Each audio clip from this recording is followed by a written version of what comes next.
In today's video, I'm going to teach you how to set up Gmail SMTP server. By the end, you'll be able to connect Gmail to an app or service and send emails securely using Google's servers. Start by opening Gmail and signing in. In the top right corner, click your profile picture, then choose Manage your Google account. In your account dashboard, go to the Security and Sign In section.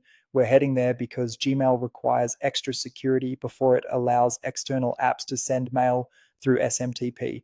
Find two-step verification and open it. Make sure it's turned on. This is important because the next item we need, an app password, only appears when two-step verification is enabled. If you're on a work or school account, or if certain protections are enforced, app passwords may be restricted by your administrator. Next, select app passwords. You may be asked to sign in again. When prompted, give your app a name, something descriptive like SMTP test or the name of the tool you'll connect, then create it.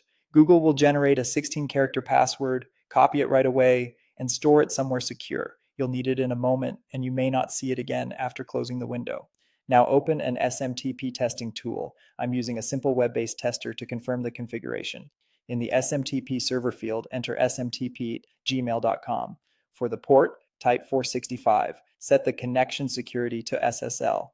This tells the tool to create an encrypted connection on port 465, which is the standard SSL port for Gmail's SMTP.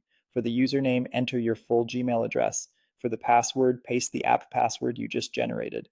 In the From email address and To email address fields, enter an address you can check. Using the same address for both is fine for a quick test. When everything looks correct, click Test. Switch back to your Gmail inbox and look for the test message.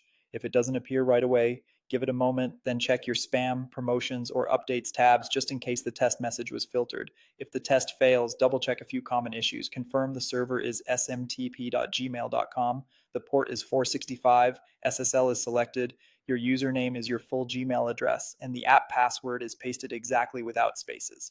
Also, make sure two-step verification is enabled. Without it, app passwords won't work. If you regenerate a new app password, remember to update it in any tool that's using it. That's it. You've successfully set up Gmail's SMTP server and verified that it works. Now you can plug these settings into your app or service and start sending emails securely through Gmail.